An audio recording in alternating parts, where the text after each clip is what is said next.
The reason why the dating pool is so trash is because of us.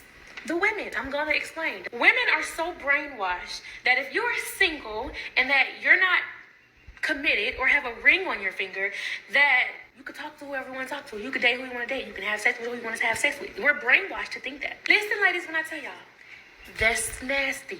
It says a lot about us as women if we feel like just because we're not in a committed relationship that we could do whatever the fuck we want. Why is it that what we want is to be outside? Why is it that what we want is to have a roster? That's a problem. And then y'all wonder why men treat us how they treat us is because we treat ourselves like this. Hear me out. Treat yourself as if you're sitting on the right-hand side of God. If you treat yourself like that, you will require a lot more from men and a lot more for yourself. We need to be untouchable, women. We need to make these men start working for it again. And Shalom, shalom.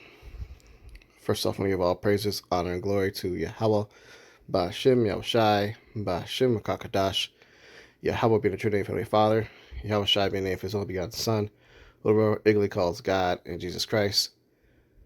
I want to give double honors to our apostles, double honors to our elders, a great millstone that taught us truth and will well. A salutation to you, hopefully, like pushing this truth and all sincerity. This is Brother Yahweh comes you know, listen to the spirit power of Yahweh Yahushai. Lessons to the Spirit.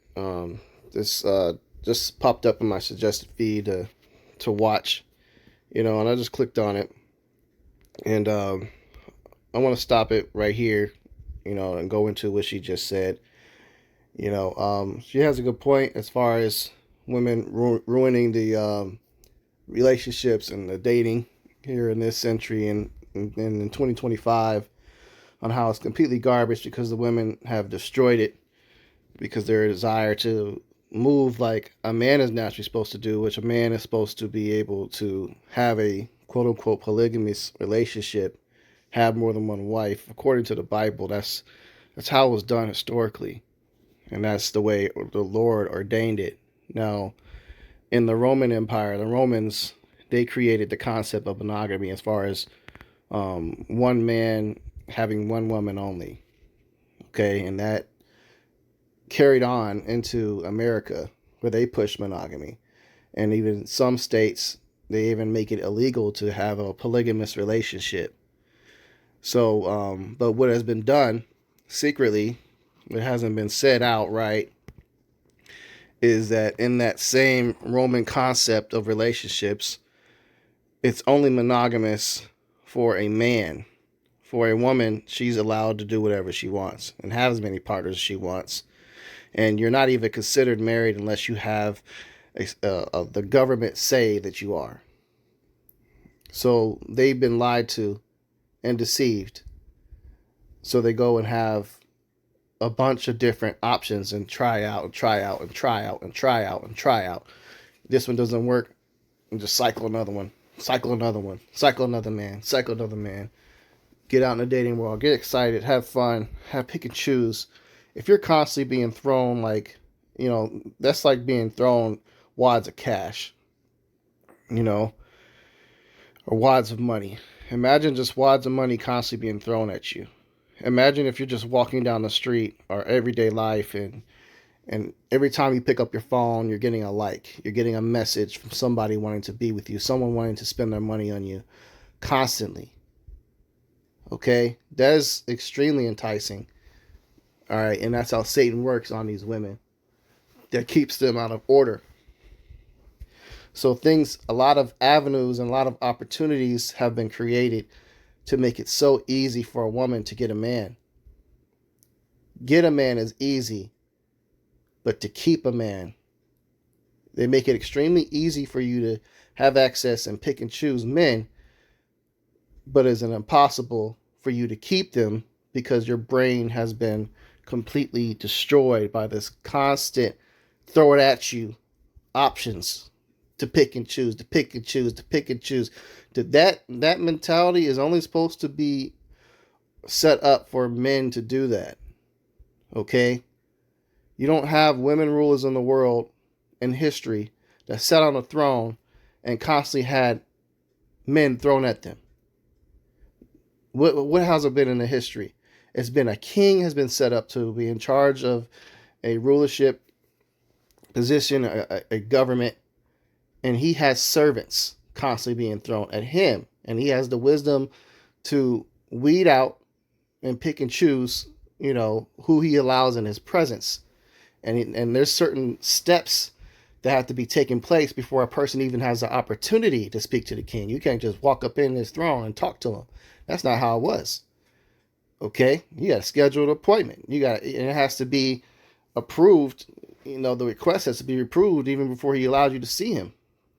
But women have been put in a position where there is no type of filtering or nothing. Just everybody can just come at them. And they can have the liberty to go at everybody that they want. And they can be exposed. And they can entice them and wear sexual attire to reveal their body and their figure and create a sense of lust. So your average woman, she's probably got, upwards of 1,000, messages and friend requests and likes in her inbox every time she picks up her phone from all forms of different social media platforms, especially if she's very attractive like this woman. So it's just destroy their mentality. And what she said is it's true. It's nasty for you having multiple partners. So now she's trying to say, we had to do what? Let's rewind it a little bit here. Let's rewind it. Brainwashed that if you're single and that you're not committed or have a ring on your finger, that you could talk to whoever you want to talk to. You could date who you want to date. You can have sex with who you want to have sex with. We're brainwashed to think that. Listen, ladies, when I tell y'all, that's nasty. It says a lot about us as women if we feel like just because we're not in a committed relationship that we could do whatever the fuck we want. Why is it that what we want is to be outside? Why is it that what we want is to have a roster? That's a problem. And then y'all wonder why men treat us how they treat us is because we treat ourselves like this. Hear me out. Treat yourself as if you're sitting on the right-hand side of God. If you treat yourself like that, you will require a lot more from men and a lot more for yourself. We need to be untouchable, women. We need to make these men start working for it again. It's too late. It's too late. No, you can't do it now. It's too late. If you've already been in a position where you have a roster and you've already been in a position where women like to call it you've had a hoe phase, it's too late to make a man start working for it again. Because once you stepped in that position to be like that, what you have created is baggage, which she also mentions later in the video. Is baggage that you bring to the table for the next guy. You've created a lot of soul ties. A woman and a man, when they lay with each other, the scriptures say, they what? And I'm not even... Let's get it. All right, this is Genesis 2:24. It says, this explains why a man leaves his father and mother and is joined to his wife, and the two are united into one. So they become one flesh. Literally, biologically and spiritually.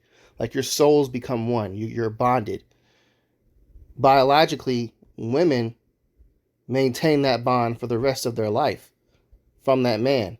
A piece of him goes and gets embedded into her DNA. Look it up. It's been tested and proven. Man ejaculates into his woman. He puts a seed into her.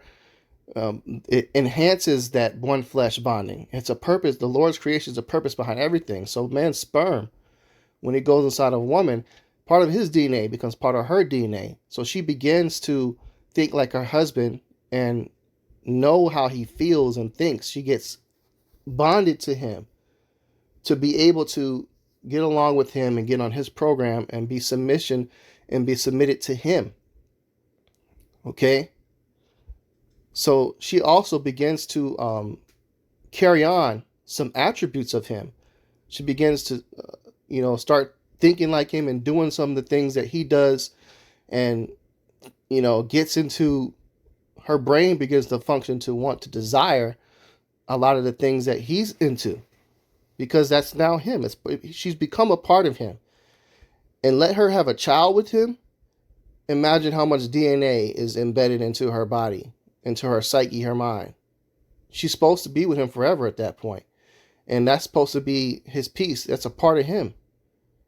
That's a piece of him forever. Okay? And that enhances her feelings for him and connections, and it just makes it the perfect union and connection. So that never leaves. But when another man comes into her life, and he's now entered into that position, you begin to taint things. It's when you create a distortment.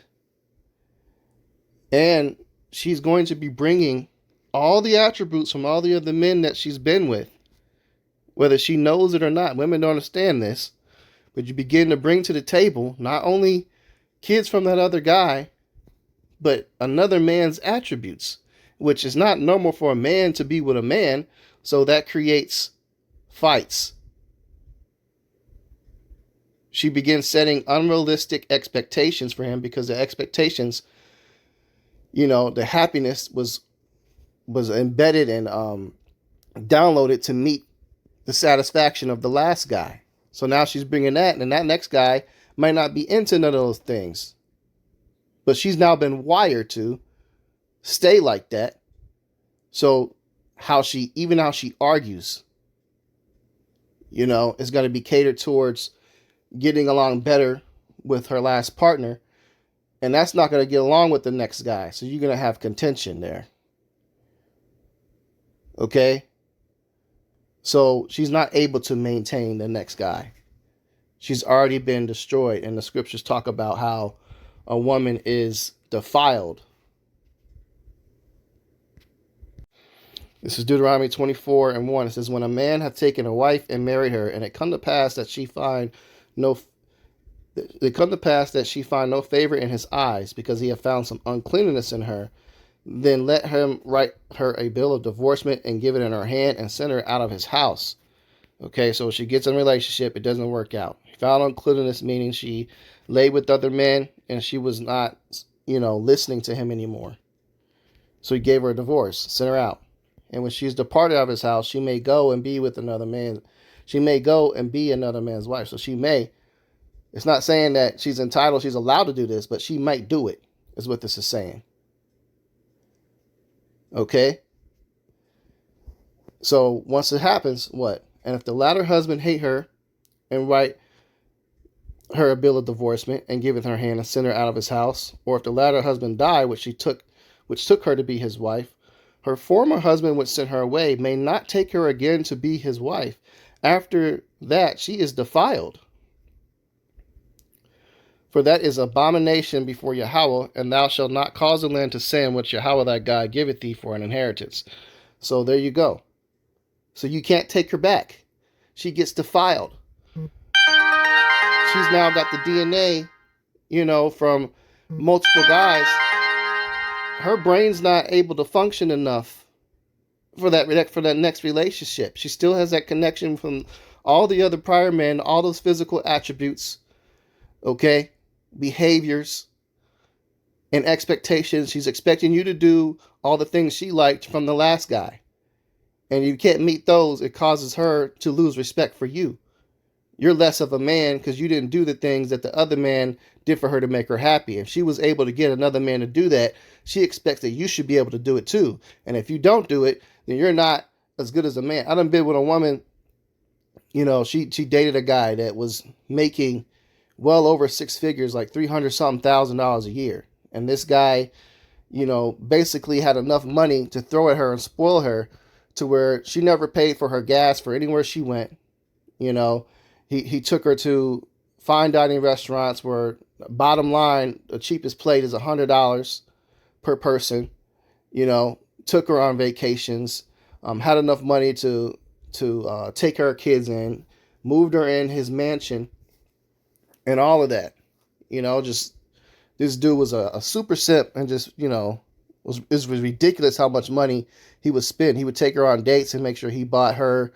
Before they went on a date, he would buy her like a bunch of top of the line $500, $600 outfits, Rolexes and jewelry. So in order to go on a date, especially on a holiday or Valentine's Day, that was part of the program he had set up. And he's scheduling photos, all sorts of shit. So he did all this shit for this woman, which is not normal, by the way, unnatural. And your average person can't do that. Okay? That created a level of expectation in her mind with him. But then something happened to him. He hit rock bottom because one of the last women he dealt with all of a sudden put him on child support, where he had to pay damn near $2,000 a month for that child. Then the vehicle he had began to have issues. So he could no longer maintain that level of spoiling her. Yeah, he still was able to do stuff for her and take her out, from what she told me, but he wasn't able to do the things that she liked, she got accustomed to. And now he's having to pay child support. So guess what she did? She left him.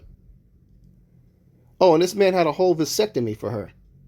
Like this guy cut his nuts off so he couldn't get her pregnant. But yet she didn't get her tubes tied. She still got everything she got. But this man took his manhood away to please her. He ran out his wits for that woman. Just because how beautiful she is. Yet this woman had 3 kids that weren't even his. This man ran out of wits. You got a lot of men running out of wits for women for their looks. Because they're so brainwashed to worship a woman and be with a woman, and overly sexualized in a society. They can't control their damn ride in their pockets just to get a pretty woman. So fast forward, that ended. So a year later, she meets me, and I date her, deal with her. But she's having that same expectation, thinking that I'm going to do that. So this woman told me, hey, look, if you're going to continue to be with me, or if you're going to continue to date me, mind you, I'm not even in a relationship with this woman. But she says, hey, look, if you want to continue sleeping with me or having sex with me, you have to pay for all of my bills. And you have to help me pay my bills over here. And when I come to visit you at your house, you need to pay for my gas. This is what I'm used to getting. And, you need to make sure you pay for everything when we go out to dinner. This is what I'm used to. This is what a real man is. Because this woman watches these super simps that be having money like that. They pay for these prostitutes and they're millionaires and they have money to do all that. So it's because she had that, that's now the next expectation that she has.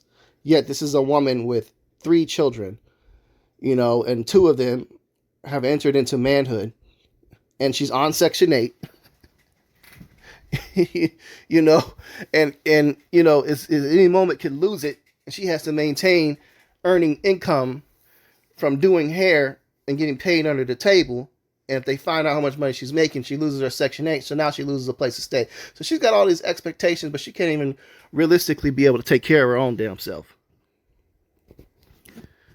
So this is the example of how women get defiled. Yet, if she wasn't defiled, she would learn how to be grateful for a good man that she actually meets. The guy's even taking the time to give her a chance, and she has baggage. Women, you should just be happy that you have a man, period. And he's not obligated to take care of your responsibilities you acquired prior to meeting him. So, meaning, if you got kids, okay, those responsibilities are on their fathers to take care of them, and you.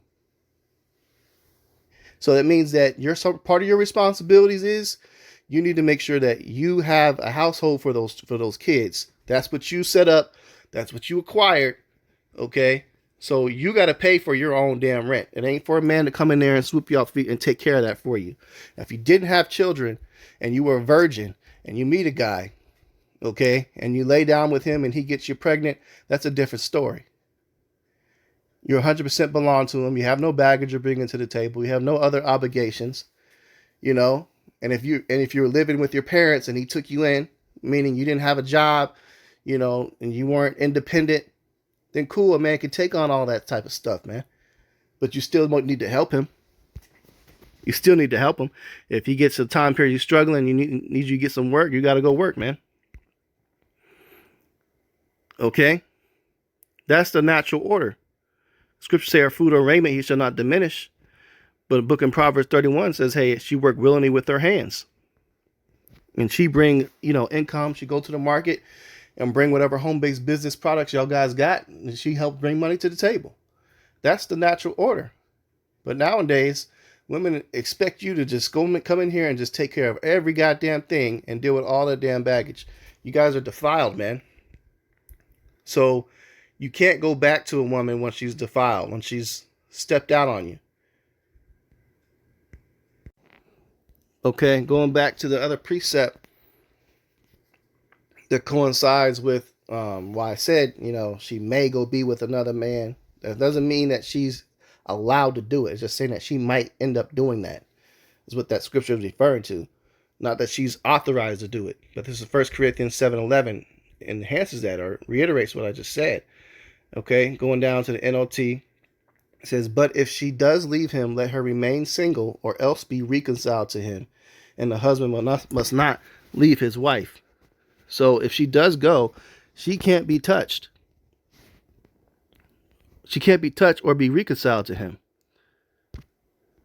Going back. Verse 2, Deuteronomy 24:2. And when she depart out of his house, she may go and be another man's wife. So this saying is, what this is saying is she's not allowed to do it. It says it might end up happening. So she might end up going and being with another man, but she's committed sin at that point. That's called adultery. So this is not, so what this is showing you is, why is it that what we want is to be outside? Why is it that what we want is to have a roster? That's a problem.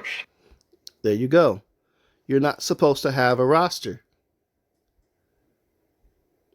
You're not supposed to have a roster. You're supposed to have sister wives. That's what it's supposed to be. So when you step into this thing that Satan has created, which is to do opposite of everything in the scriptures, everything in America is set up to do opposite of the Bible, which is why this is called Babylon the Great, the land of confusion, the land of sin, Sodom and Gomorrah, Egypt, Assyria, all these places that the scriptures refer to as the future place of destruction. America fits the bill for that. So it's like I said, it's too late for you to all of a sudden turn it off and say, oh, now I'm going to put a requirement. The next guy that I meet, he has to go above and beyond. He has to work to be with me. When you didn't set those requirements for anybody else.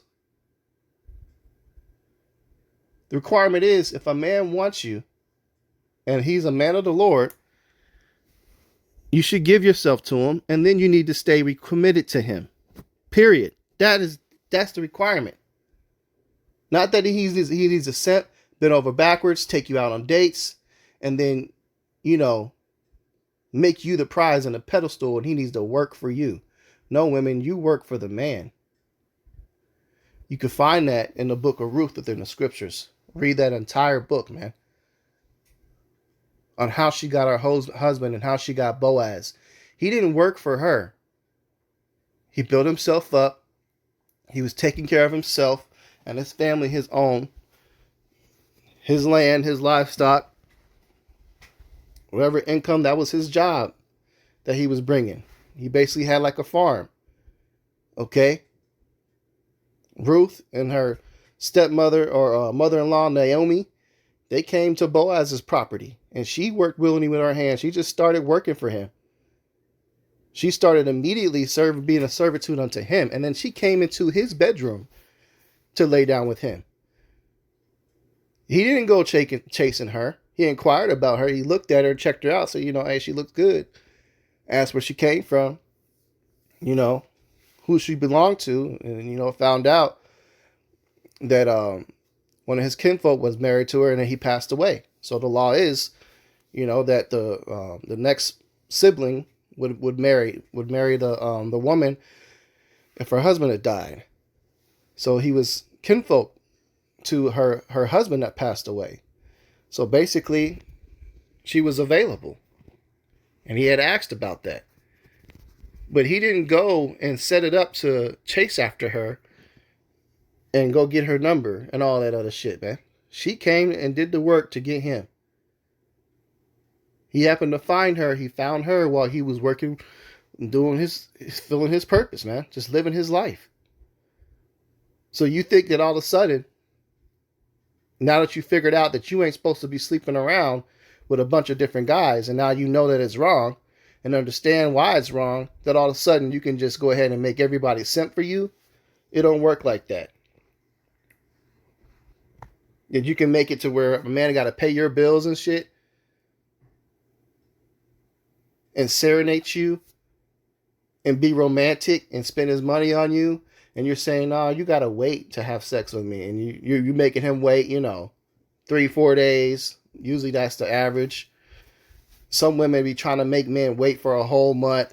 I'm not supposed to be having sex unless I'm married, and now you're gonna wait to have sex with him until he overly dates you and overly spends all his time with you, doesn't know how it is to sleep with you, but yet he needs to have a contract.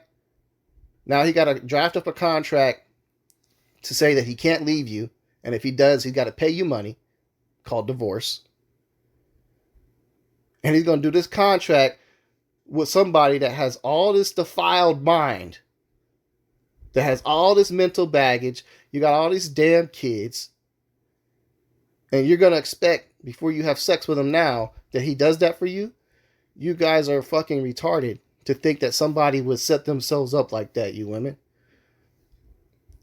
That's where you're setting yourselves up for failure, man. You can't, it's too late. Now you can't turn it on and put all these big ass expectations like you're some super valuable virgin. If you're not a virgin, nah, you can't do it now. You decided to be a prostitute. If you stepped into the dating market, the cock carousel, and you had multiple men, you have women, congratulations. You are a prostitute. So you get a prostitute's price. If you want him to pay for some pussy, then let it be that. Just know that you're a prostitute or you're a concubine. And that's what men do in the ancient world. Well, women like this that have been divorced, they got all these different damn kids and slept with a bunch of men, they don't get the role, the status of a wife. You are permanently in a position of a concubine now. So a man can choose to still take you. Yeah, you have options to get married again. No matter, what your situation is, doesn't mean you'll never be married again. You will get married, but you won't stay. You're guaranteed 100% to not stay married. You can get married, but you're 100% guaranteed you will not stay married. So you will always be in that dating pool. Forever. That's the reality, women. Unless you happen to hit the lottery to find a man of Yahweh Ba'Shem Yahushai, a prophet teaching the nations, okay, and the Lord wants you to be with him, and you actually do what you're supposed to do to submit and serve that man, and he chooses, based on how well you're applying for that job, to give you the status of a wife, then you got a chance that you'll have a husband permanently. And that's up to you if you decide to do the right things and be in submission and servitude unto him and be in his peace and help and support the ministry. But if that's the case, fucking forget about it. There's no hope for you. Then y'all wonder why men treat us how they treat us is because we treat ourselves like this. Hear me out. Right. You decided to become a prostitute. So we don't give a fuck about how pretty you look. Like, this woman's very attractive. I done had women that actually look better than her. We don't give a shit, man. What are you bringing to the table? You're bringing mental baggage and physical baggage. So you're just a very, you're a nice product. You're a nice prostitute. But we know that you're not going to stay committed to us.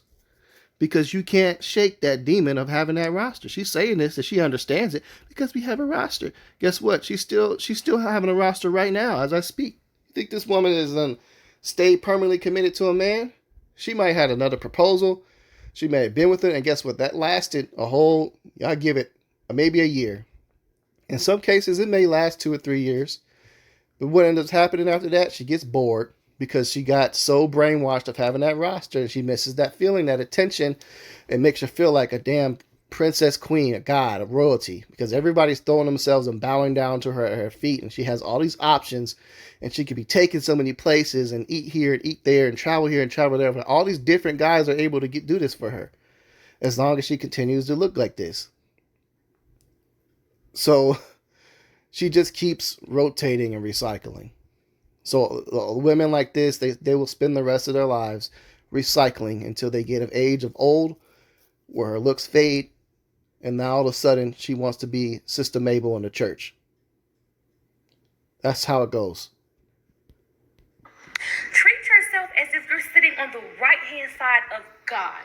If you treat yourself like that, you will require a lot more from men and a lot more for yourself. You know who's sitting at the right-hand side of God? The men of Yahweh Ba'Shem Yahushai, physically doing his work, laboring. So for you to even get an opportunity to have that, to be in that mental, you need to be around those men. The men that you shame, that you call bums, and ridicule and look down upon. We need to be untouchable, women. We need to make these men start working for it again. There's got another scripture comes to mind after she said that. This is 1 Corinthians 11 again. All right.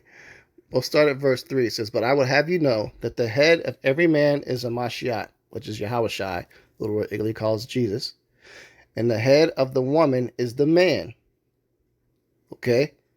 And the head of a Yahushai Mashiach is Yahweh. So that's the hierarchy. It goes Yahweh, Yahushai, man, and woman. So what did she say? Women, we need to make these men start working for it again. And I'm not even talking about the kitty. So you need to make men start working for it again, but yet the man is above you. So the person above you is supposed to work for you? Nah, you're supposed to work for us. You hold open our door. You serve us. You bring us a plate. Not we go in the kitchen and we bring you a plate and cook for you. That's the way the Lord got it set up. Okay? The head of the woman in verse 3 says is the man. Every man praying or prophesying having his head covered dishonoreth his head. But every woman that prayeth or prophesy with her head uncovered dishonoreth her head, for that even as all as she were shaven. So it's to the point, it's symbolic. Women, even when you pray to the Lord, you're not even supposed to have your head uncovered. You're supposed to cover your hair, cover your head. And that represents physically in life. You're supposed to have a covering over you with a man of the Lord. You shouldn't go out without your covering. That man covers you. It says, "For if the woman be not covered, let her also be shorn. But if it be a shame for the woman to be shorn or shaven, let her be covered. For a man indeed ought not to cover his head, for as much as he is the image and glory of Yahweh, but the woman is the glory of the man." Right. So you represent us. So how you carry yourself, how you dress, is a representation of us. So if you're not covered, you got your cleavage out, you got your ass out, that's a shameful thing. Just like it's shameful for you to be bald-headed. You don't want to be seen bald-headed. It's the same as, being bald. You should be covered. Okay? It says, "For the man is not of the woman, but the woman of the man. Neither was the man created for the woman, but the woman for the man." And a lot more for yourself. We need to be untouchable, women. We need to make these men start working for it again. So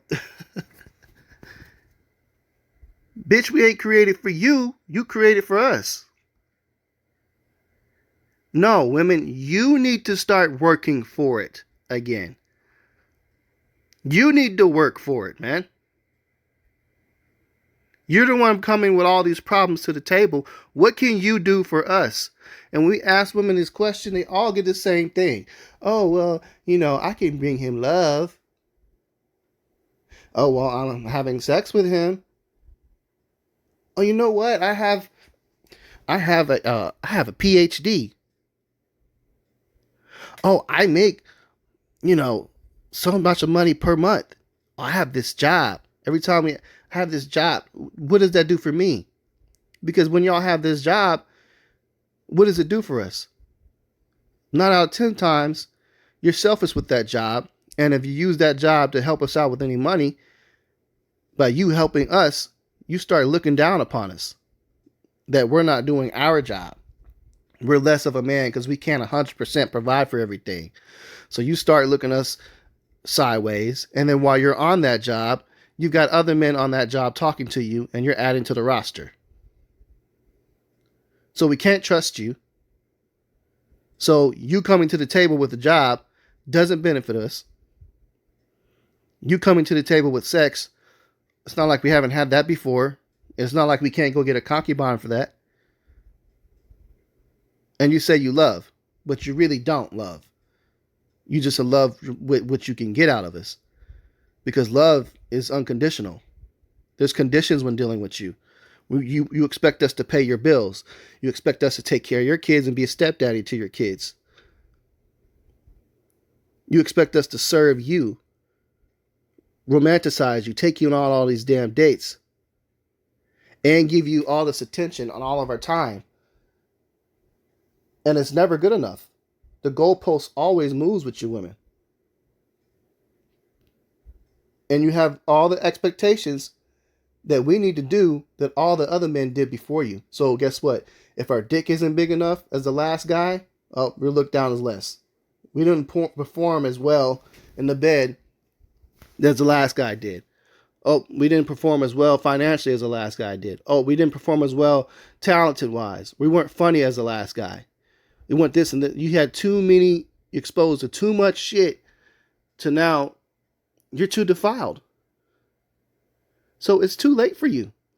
If you've had the whole phase and you've had more than one man and you have all these different partners and you got other kids by different dudes, just forget about it, women. Now ain't the time to sit up here and try to make somebody simp for you. Not gonna happen, no matter how you look. Y'all need to walk around here as if you're untouchable. You do not need to have these men having access to you. See that house? Say men just gonna be men. No, men are gonna be who you allow them to be. And if you allow them to keep coming back, if you allow them to talk to you crazy, if you allow them to keep getting the cookie and they're doing bare minimum, they're gonna keep doing it. You're gonna attract who you are. When you look in the mirror and you see a beautiful woman. So that's that pride. That's where E is the pride kicking in. That's where her. This is the defiled moment that you hear her speaking. What's wrong with him? You look in the mirror. Oh, you're cute. So you should be able to have these options. He needs to be able to do this and do this and do this and do this and do this. You're having all these expectations. Like I said, the goalpost is going to continue to move. Keep coming back. If you allow them to talk to you crazy, if you allow them to keep getting the cookie and they're doing bare minimum, they're going to keep doing it. So what they consider bare minimum is what any man provides. Eventually, it's going to be considered bare minimum. She wants more, more, more, more, more. The goalpost keeps moving. They're not satisfied. You're going to attract who you are. When you look in the mirror and you see a beautiful woman, a hardworking woman, you see all these good qualities about yourself, a man is going to be attracted to that and you're going to attract that type of man. And then just imagine when you have multiple men and you start catching feelings for them, because that's how women work. We think with our heart. Now we liking them. Eventually we're going to lay down with them. If you're talking to 10 different dudes. And every time you lay down with them, you become one flesh. That is your husband. The act of sex is marriage. This is Genesis 24 and 67. And Isaac brought her into his mother Sarah's tent and took Rebekah, and she became his wife. Did it say it was a ordained minister in there, lawfully pronouncing them husband and wife by the government? No. And Isaac was comforted after his mother's death. So he had sex with her. The act of sex is marriage. So every time you have that partner for a woman, you have now basically got the title of a wife or a concubine. In both cases, you belong to that one man. Read them and weep. Oh well, you've been lied to all your life. Women don't want to like it and accept that sex is marriage, but that's what it is. Out of them 10 or out of them 5, you're going to lay down with at least 3. And if you ain't sleeping with 3, you're sleeping with at least 2 of them. Why? Because women are curious. And that's disgusting, man. And that's the truth. So she just said it. Of the 10 men that she's talking to or dating or having her phone, she's sleeping with 2 or 3 of them. Rotating. And what this does is it causes the woman to get demonically possessed. Demons like that type of shit. So this woman becomes extremely sinister and evil. And before you know it, she's committing murder, meaning she aborted a child. Or children. It's reality. Sleep with 1, and now we're curious. I wonder if number 2 is better than... You know what? I mean, to be honest with you, she's 100% right. So they're curious. So women have created men as if they're in a supermarket and they're picking up, they go to that box of oranges. I wonder if this one's better than the other one. And that's how they try men out like that, man. Men, I hope you're listening. This is why, the scriptures say, seek not a wife. When in this society, forget about it. If you're in America, just forget it. You go to other nations, you might have a chance. You get a passport, you go in another country, you might have a chance. But guess what? If you come back to this country with her, your chance is eliminated. The woman you get that's foreign from another country will get polluted here as well. And before you know it, she'll step out on you. So it's like the only chance you really got to really having a wife, which is a little bit of a chance, is if you go to another country and you're staying there and you marry her in that country where certain values are upheld. Then you're good. But over here in the United States, just forget it. Forget it. And the worst part about it is that we value women based off of how they value themselves. And I'm not talking about when women say that they deserve everything, they deserve the world, despite the fact that they done slept with 100 different guys and everybody in the city has now had access to you. No. How you treat yourself. If you've reserved yourself and everybody hasn't had access to you, you become more valuable to us. And the minute that women start to realize that, and they realize that you can't operate like men, and that's the biggest thing that's holding women back, is that they think that they can think like men, that they can do everything and anything and be out here in these streets, and then they can still come back from that. And I'm not saying that you can't get married, but what I am saying is that you're going to have a hard time with trying to convince somebody else to see the value that you think you deserve. And what she said, how she perceives what value is, she looks in the mirror. How do you look? Do you look cute? And how you're carrying yourself, meaning what type of job she's got. And guess what? That doesn't mean shit. What he's talking about, what we perceive as value is how you carry yourself. Are you modest? Have you not been with a whole lot of fucking dudes? Like, if you can't count how many men you've been with on 2 hands, just forget it. You should not be expecting marriage for no damn body. You should just be glad to get a man and do your best to help him out and just be by his side, period. Don't ask him for no damn ring. Don't ask him for no damn marriage. None of that shit. If this is the type of baggage you're bringing, just forget about it. Okay? Because what we want, I'm going to tell you what we want. We want a woman that can cook, that can clean, that can take care of kids good, that is not ghetto, that is attractive, that is feminine, meaning she acts girly, you know, likes to do stuff as far as keeping up, you know, like keeping up with her hair and, you know, having perfume. Maybe she has her nails and feet done, you know, soft skin, you know, has a skincare regimen, has a recipe book, whether she make it herself or keeps one that she sticks to, listens to, you know, girly type music, not no fucking ghetto ratchet rap music, and has a roster of music, listen to a bunch of thugs and shit, you know, has a godly, like, you know, appearance to her, even if she's like a Christian girl, you know, but she doesn't like have a bad mouth on her, is extremely respectful, like off the wall respectful, would never dare to call her man out of her name or out of his name.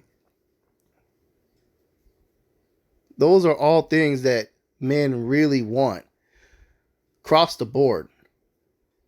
Now you deal with these damn thugs who are destroyed, that was raised by a mom. They may have a different requirement. But guess what? That's not a permanent thing either.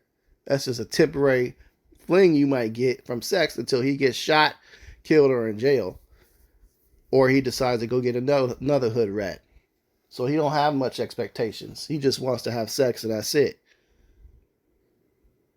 But what you want, women, is you want somebody permanent. Do you not? You claiming you want, a lot of women, it's in their nature, their desire to have a husband.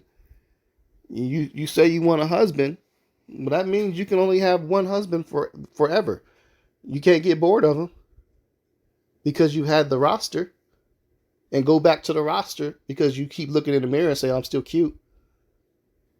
Because that's what this woman's doing, man. I can guarantee it. Yeah, she came this little video clip saying, hey, we need to stop this. Well, guess what? All women already know this shit she's speaking about. They already know. She just came out with a video and saying it. But all women already know that they're not supposed to be doing that. And that they need to stop and they ruin the market. Do they give a fuck? No. Because this is the land of sin. And this is where sin runs rampant. So these women are destroyed, man. So the title of this lesson, man, is it's too late for you. You can't all of a sudden put an expectation that a man needs to do this and do this and do this and work to have you and all this shit like you're some damn virgin. Forget about it. We don't give a fuck how cute you are. We have our expectations we're looking for, and we can give a damn if you work at McDonald's. I will definitely take a woman and wipe her up from McDonald's if she is a woman that is good-hearted woman that has the attributes that I mentioned. Cook, cleans, respectful, peaceful, feminine, and attractive. And very good and sweet to kids. A good mother. And knows how to shut up and be quiet, man. And be humble and modest. A lot of y'all women, man, y'all look at all those things on that list and you pick one of them and you say attractive, and you might pick two and say, oh, well, you know, I like kids. And then you don't want to fit the bill for none of the rest of the shit. Notice how I didn't mention anything about money. Hey, that's just the reality, man. So, that's it, man. This lesson wasn't supposed to be meant this long, so Salakia. But, you know, I came across it and I wanted to speak on it. Because right now what's happening is you have a great awakening to women are starting to realize that they're garbage, how trash they are. And they're complaining a lot about the dating market, how men aren't really going to clubs anymore. They're not catcalling no more. They're not approaching them no more. They're not wanting to pay for dates no more. They're just sick of it. Men in general are sick of y'all shit. You know, right now the judgment is coming upon Eve. She's beginning to lose state benefits. So the squeeze is being put on her She's going to start losing that help that she used to give an excuse to dog out the men and leave good relationships for. So now all of a sudden, these videos is coming out. All these cute looking chicks coming up videos, all of a sudden having epiphanies. Well, here's a more reality check for you in this lesson. Lord's will, it was edifying, man. And if you're a sister that's watching this, not all of y'all are bad. Yeah, you made your mistakes. Hey, but the answer is turn to Yahweh Bashim Yahushai, seek the man of the Lord, and don't bring none of that bullshit to the table. So with that, I'm going to close out. Give all praises, honor, and glory to Yahweh Bashim Yahushai, Bashim HaKakadash. Double honors to our apostles and elders, great millstone, Tasha's truth and will well, and start tasting to hopeful like person is truth and honest sincerity. Shalom.